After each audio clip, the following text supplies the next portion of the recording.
Welcome to the Lib Dem Podcast, the only podcast where dancing to a folding machine is an Olympic sport. My name is John Potter, and I am the host of the Lib Dem Podcast, as well as the leader of the Preston Lib Dems.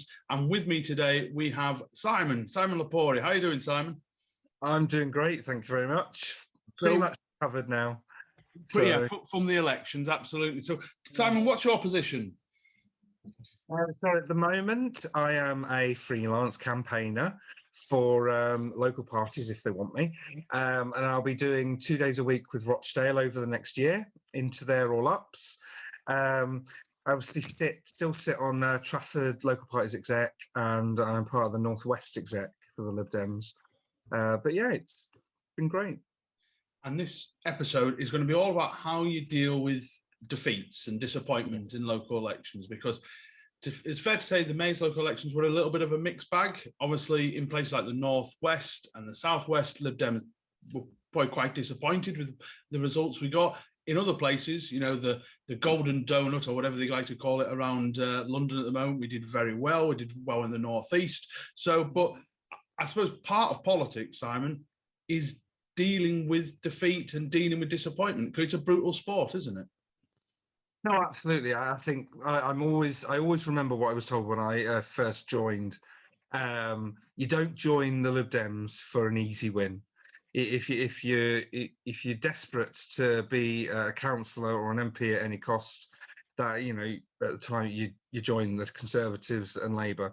But our victories are sweeter because we work harder for them, and our losses hurt more because we work so hard. So yeah.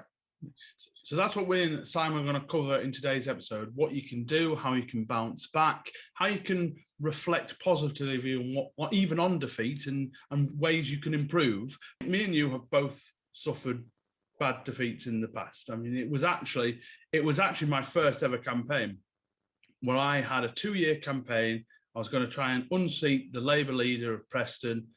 It seemed to be, I just threw everything I had at it. I was completely green. I didn't know any techniques. I just thought, right, I'm going to go at him. And I lost by about 1% of the vote, you know, and that's about, it was 50 votes in total. And, you know, I was utterly devastated. But you've got to build from that. And I take it you've had similar experiences? Yeah, I mean, I've not been a target candidate. I've been the one running those campaigns, and I think it's everyone in the team is looking to you or the candidate for that guidance and that running of how we're to do it. And I think when you do lose those types of campaigns, it can be really hard. You've not only got to deal with your own resilience and how you bounce back, but you've got 5, 6, 7, 8, 9, 10 people, as well as the candidate, to actually G up and help forward, which can always be difficult. It's what it takes out of you as well. I mean, like I said, it probably took me about a week to fully recover from the 2021 locals, because you're emotionally knackered, you're physically knackered, everything is just horrendous after an election. Even when you win, you're knackered. So when you lose, it feels even worse. But I suppose the point is that if you listen to the podcast we've just done with Alan Hackett, who lost his first one by 6 back in the 70s, he said he had to just keep going. If you give up, who wins if you give up? Yeah. But there are definite ways you can cope with it, and it's never the end of the world. So here in Preston, we lost 2 of our target wards. We didn't hold them this year. We did. If you look at the textbook, we did more or less everything right. You know, we kind of know what we're doing up here. You can always do more. There's no such thing as a perfect campaign, but actually we worked ourselves into the ground for as long as we could, as hard as we could, and it wasn't enough to stop that blue wave, former UKIP wiping us out. And so I think sometimes you've got to also put a little barrier that's in, it's not your fault. Yeah.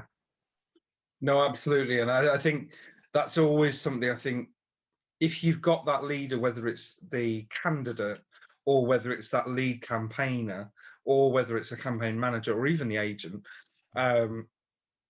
they can start putting things on themselves.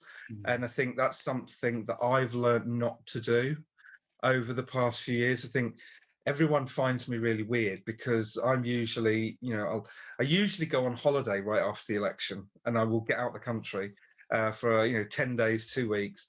I'll come back and I'll go, right, what's next? And some people struggle with that. They're like, no, you should be depressed for like 4 months before we get going again. And for some people, I mean, it's understanding the differences in people. Some people will need that longer period. Some people just need a week. Some people need a month. Yeah. And I think having conference in September is usually that barometer. If you're at that point and you come out of conference happy and raring to go, great. If you don't, then it's probably not for you this next year. You just need that little extra time and resilience training just to get you through. But yeah, people can take it really personally, and it isn't that most of the time. It's those national pictures, those national waves. Yeah, and and talk to people, talk to your local group. I mean, it's very. I mean, not everyone's in huge groups. Both of us are not in particularly large groups, but there's always someone you can chat to, and if you need to, get someone externally to say, okay, why this happened. This is why things like the ALDC or even us as the podcast exists, is to be that voice. Is that you are never alone in this. Someone's always gone through it, and after my defeat in 2010. Since then, I've had 6 in a row election victories. Some have been easier than others, that was twice during coalition as well. Yeah. So there's always hope for something better going forward.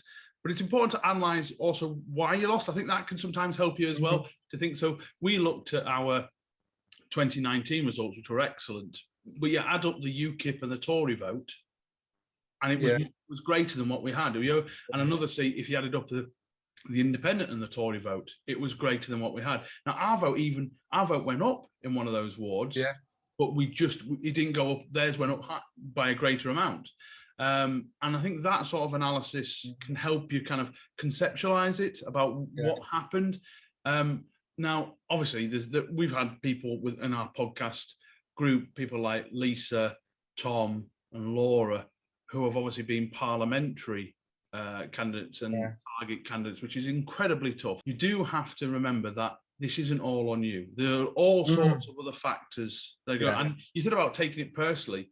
It can be very hard to think, well, why did they not vote for me? I've been working for 10 years, 20 years for this seat, yet some guy who they've never seen ever votes for you. You've got to remember that a lot of people don't really engage with politics, even people that vote. No, absolutely. And I think this isn't a local election 21 review, but this past year as Liberal Democrats, we've had a hard year. We go on the doorstep. We deliver like a lot of leaflets and letters, and it's a constant with us for that 12 months running into an election. We've not had that opportunity this year. So when you look at the canvassing figures for the 2 months leading up to this year's local elections, for instance, we knocked on more doors across the country than we have in previous local elections, because everyone was raring to go. Boom, boom, boom. You've built yourself up, and you've built your energy up, and you've built your, come on, let's go. And so my worry this summer is that because we've had such a short adrenaline rush, instead of that nice gradual build up, the crashes are going to be harder this summer. And I think everyone needs to take on board what you've just said of actually build your poo sandwich. What went well? What could we have done better? And what do we need to stop doing? You notice I didn't swear there. Well done. Hello, John from the Lib Dem Podcast here. We are delighted to say that this episode is sponsored by Prater Rains. Now more than ever, you need a professional-looking online presence and website. Praetorians have been helping Liberal Democrat campaigns succeed for 18 years. Their Lib Dem Foci package combines a website, social media and email system to help Lib Dems win. You'll receive great support from real people, fair pricing and a huge range of features to choose from. Praetorians are already the bespoke developers for Lighthouse, Lib Dem Draw Online and the LD Directory. They combine a talented system design with an unrivaled understanding of our party, our data and our systems.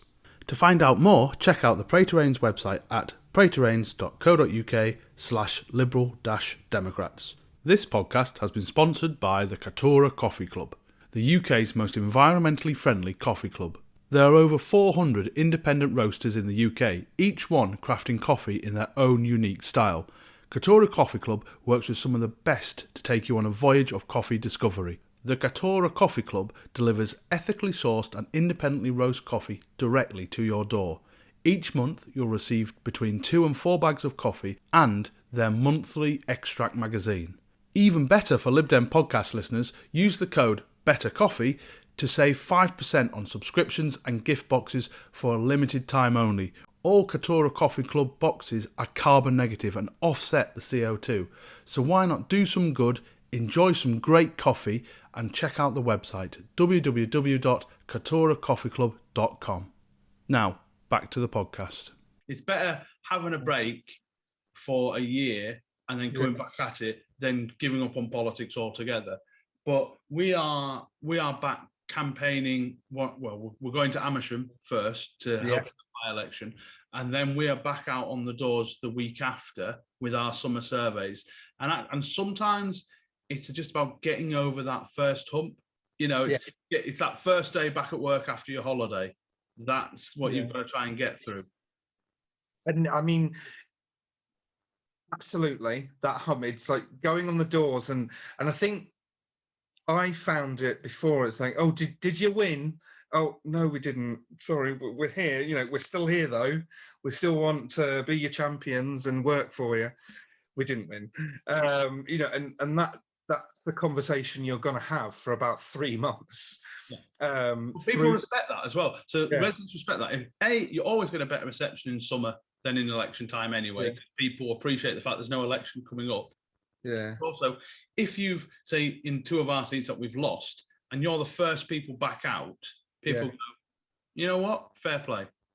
Yeah. I mean, that always reminds me of the story of John Leach in 2015. He lost, obviously, in the Lib Dem wipeout, but literally within 3 or 4 weeks, they were back out on the door prepping for the 2016 local elections. And people were like, you know, were genuinely shocked that they thought, oh, wow, you know, and that does set that marker for a lot of people when they'll remember you because you've bounced back so quickly. It's not for everyone. We have to make that very clear. It is okay to have those 4, 5, 6 or a year out. But what I am trying to say to a lot of people is it's okay to bounce back quickly and just get back on it. Yeah. And sometimes that's what you need to, you know, if you start that hump, you get over that hump, you go into the summer, and then you can actually start finding people saying, well, I didn't vote, but I would have voted for you. Thanks. Don't take it personally. It's like, right, I know I need to get you to the polls next time. And I think, I mean, in Trafford, you know, there's a colleague of mine, and we already know, you know, we've all sat round and said, right, we could have done this better, we could have done that better. This is what we didn't do. This is what we should have done. And we've done that kind of mini wash up because, you know, we all noted that we were on a downward spiral. So we've bounced each other all up and said, right, this is a winnable ward. You know, we lost it this year, we're going to win it next year. I do feel, I mean, obviously for viewers, I worked for Warrington Liberal Democrats and they've had a tough year because that Conservative wave overtook them. I mean, Conservatives won off Labour and the Lib Dems in Warrington. And there are some in Warrington who I worry about, and then so I'm, because they haven't got elections next year, they've got to wait 3 years. Yeah. And for all of those that are in, like, all up, they always have all ups. Take a few more months, but get back out there. Yeah. You don't have to go hell for leather. You've got 3 years till 2024. Actually lay out your plan for the next 3 years of what you want to do and what you want to achieve and what you want to see. And there's a possibility there as well of getting in, because we have a similar position in Lancashire, where some councils are up in thirds and some now don't have elections for a couple of years. Yeah. And so I've said to people like the filed Lib Dems, this is not just a self-serving point of come to Preston and help, but I said, look, if you want to get back on the horse, then come along, and it can be a reciprocal thing. So we said, so some maybe in the filed Lib Dems who don't know what Connect is, they've never used minivan, and it's a chance to learn. Like we talk about the by-election down in Amersham, parliamentary by-elections are a chance to learn.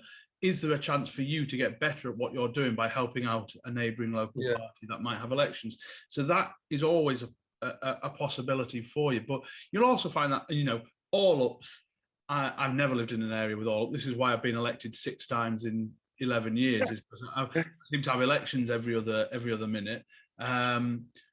But the key to all ups is not wait until the end as well. Yeah. And I do think it's a bit like exercise, not that I'm an expert on it, but if you get out of the habit of it, then you struggle to get back into the habit of it. And I think part of the dealing with disappointment is about figuring out, is like not blaming yourself. Have an honest assessment. Okay, what did I do wrong? Did we have too much national messaging? Did we not do enough locally on this issue? Did we, or were our leaflets too flash and not numerous enough? All that sort of. It's good for a little bit of self-reflection. Yeah. In terms of your campaigns, but then for me, I'm a kind of guy that's going to get out and get on with it. But you're right. There is different levels of dealing with that pressure. But I would say don't leave it too long. That's what I would, because politics never change, never stops. Yeah, absolutely. I mean, it'd be remiss of me, both of us, really talking about this to people within the Liberal Democrats listening to this. Candy Piercy is the master of resilience training within the party, and she's over the years developed a set of sessions that she's delivered at conference and have been adapted and delivered by ALDC and in local parties as well. And if you know Candy, or you're a friend of a friend, reach out, and she can actually guide you to things within the party to help you bounce back and to help you deal with your resilience as well. I just thought we put that in because I know she'll be messaging me when you didn't mention my name. So, I mean, what I find is people that have come into politics, especially over the past few years, we've not like, I'm trying to find the right words, because it's not been a stable, not been neglect. It's been a actually we've tried to rebuild, but then we've had referendums, general elections, everything in between, and then coronavirus. So we've not been able to train and develop. Yeah. So I mean, we've got some candidates and across the board who have lost that expected to win. Some candidates that were in target seats that won and didn't get how much work it was going to take once they had one. And we've got some people that think you can turn up 3 weeks before an election and win it. And I think developing those people and making sure they're prepared for the loss is just as good as dealing with the loss afterwards. So you don't have those massive ups and downs. And I think that's part of it, again, whether it's a group or your local party, is just preparing yourself. There's a chap who stood for us in a seat we were looking to build as a development seat to potentially a target seat. And he's fairly new to politics and said, okay, I think I might be disappointed if I don't win this. And I said, look, it's probably highly unlikely you are going to win. We'll give it a shot. We'll give you some money. We'll give you some support. But you need to prepare yourself that this might be a 2 or 3 election strategy. And I think because politics is rough, and I want to talk a little bit about a colleague of mine called Mark Jewell, who has he is such a brave guy. He was a county councillor and a city councillor in Preston. The coalition wiped him out. He couldn't hold that back, and then he got elected again in 2019 and lost his seat 2 weeks ago. Again, nothing he did. He was a guy who upped his vote, but that Tory UKIP wave just took him out. And we knew, I think on polling day, it looked grim, but we had prepared beforehand. We said, look, whatever happens, this is what happens next, kind of thing. And I think that's important as well, being prepared, whatever happens. I mean, I was preparing myself. I'd lost my seat. That was. I remember that chat group. You were like, oh wow, I've lost. And the data suggested I had. Except there was an element of personal vote there that just got me over them, but it was very close, and it's frightening. And I had my first county council meeting yesterday as we're recording this, and there were some Labour councillors who saw their majority drop by 3/4, in relatively safe Labour seats as well.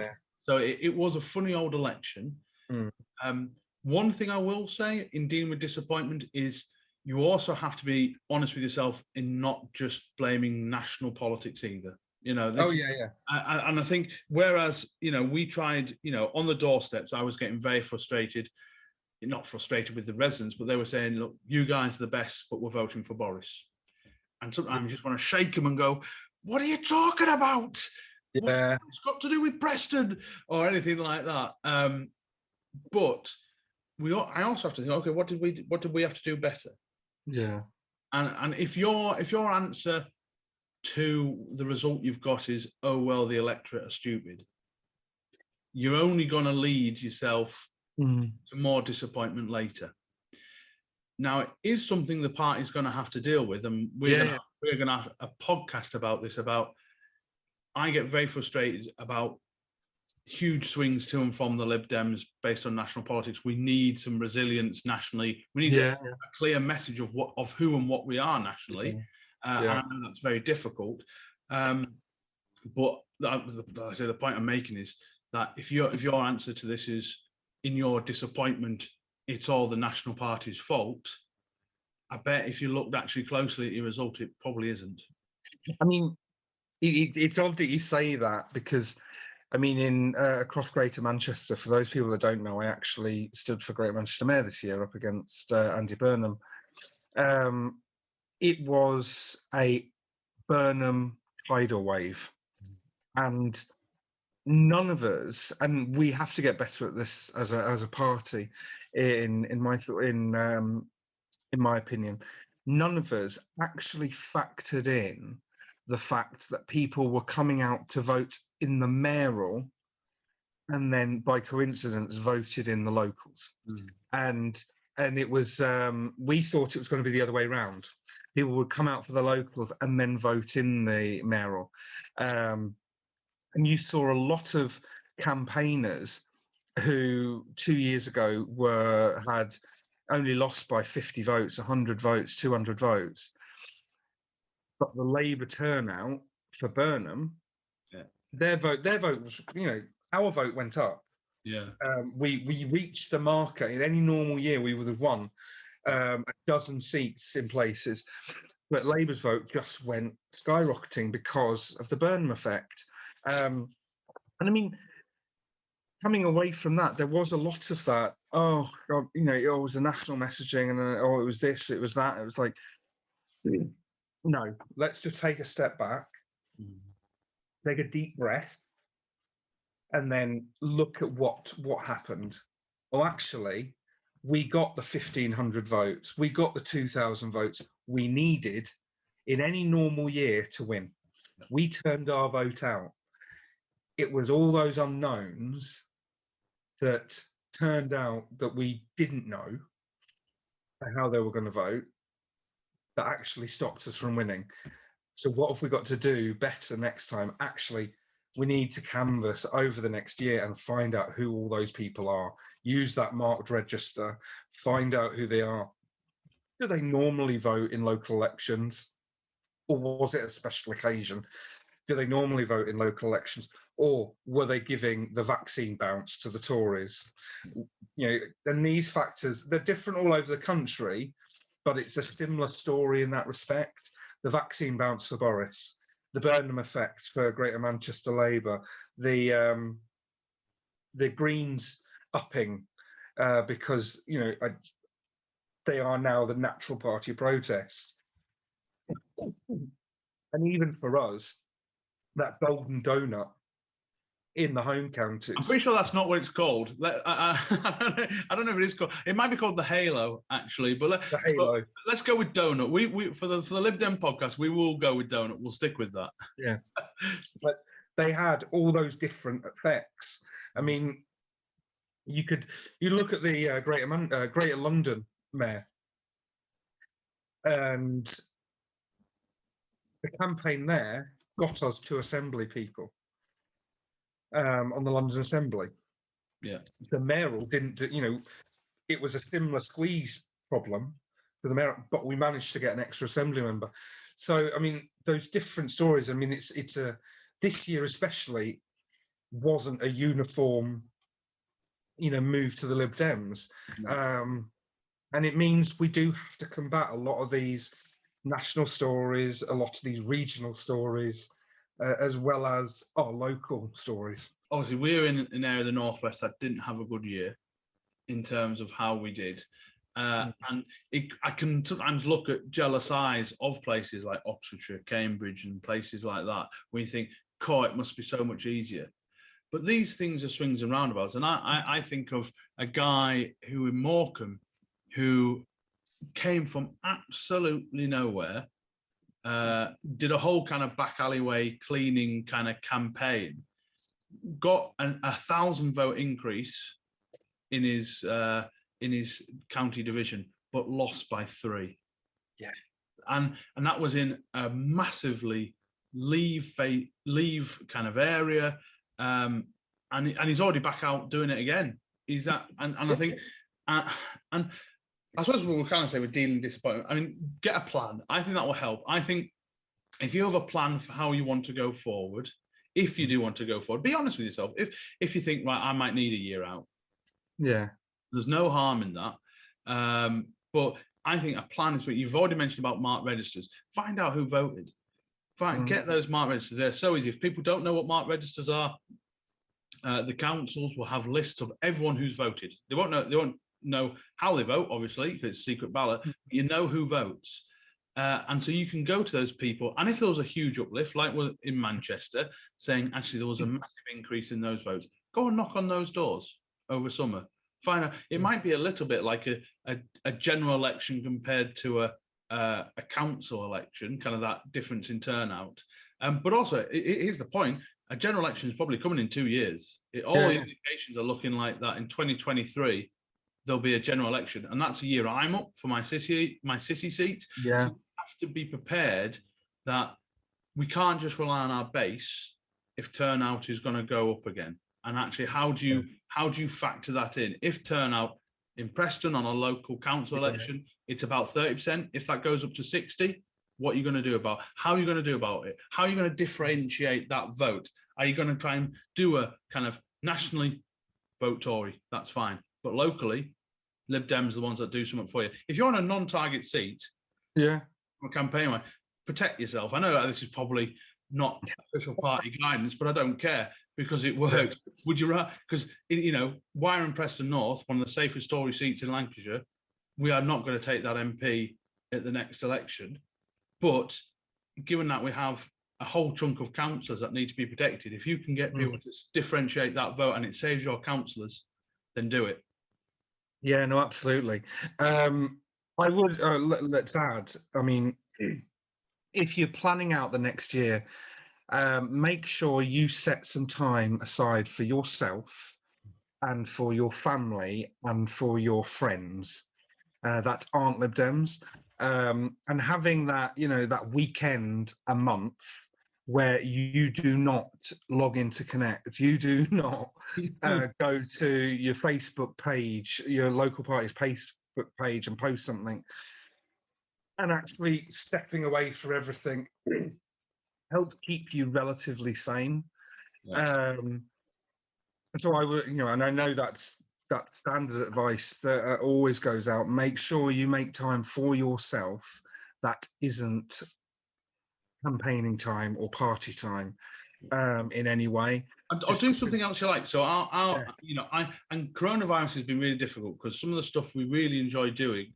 So I haven't been to a rugby match in ages. I'm really looking forward to getting out. I'm actually going to spend this weekend coming. I'm going to do a bit of work in the garden.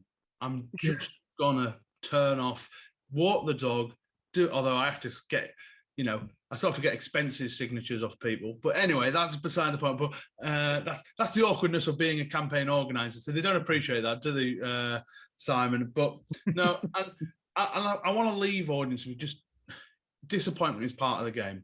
Yeah.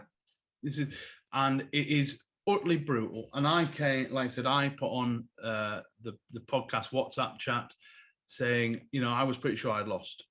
And for me, having spent 11 years building up to where I got to have that, which I thought taken away, and nobody thought I was going to lose. The Tories didn't think I was going to lose. Labour didn't think I was going to. Everyone thought, well, look at the work Potter does, and I would have had to have taken some time to get over that.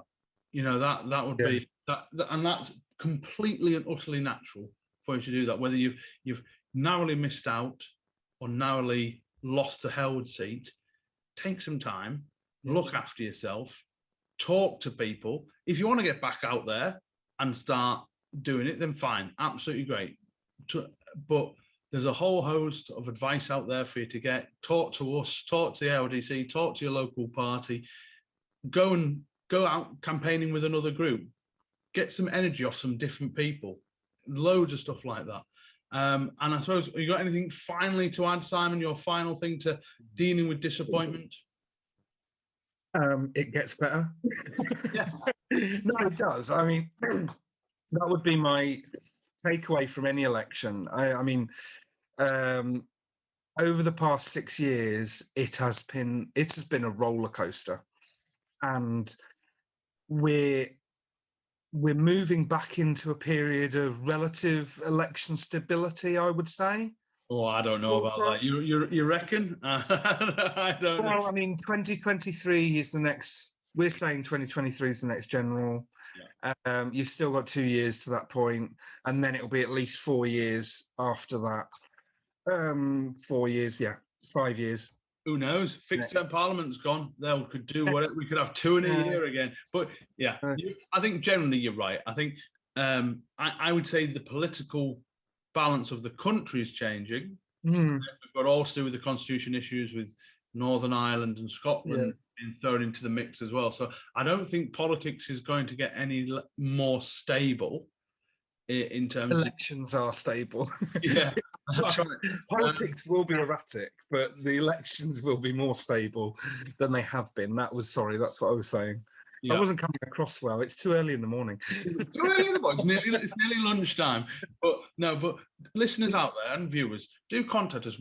How have you dealt with disappointment? Is it just head down on a beach for 2 weeks when you can get to a beach at the moment? Which again, that's a bit of a trouble, because I do know some people do that. They just, like you said, they just go away for 2 weeks, and coronavirus has obviously stopped that at the moment. So we probably have to find different ways of connecting. Go up to the Lake District and spend some money in Tim Farron's patch. I'm sure all his constituencies will appreciate it. But I mean, first and foremost, look after yourselves as well. Look after your volunteers, because most of us don't get paid for doing this. Most of us aren't in areas where we can make a career out of this. We do it because we want to do some good. And when you get a kick in, you can kind of think, well, what's the bloody point?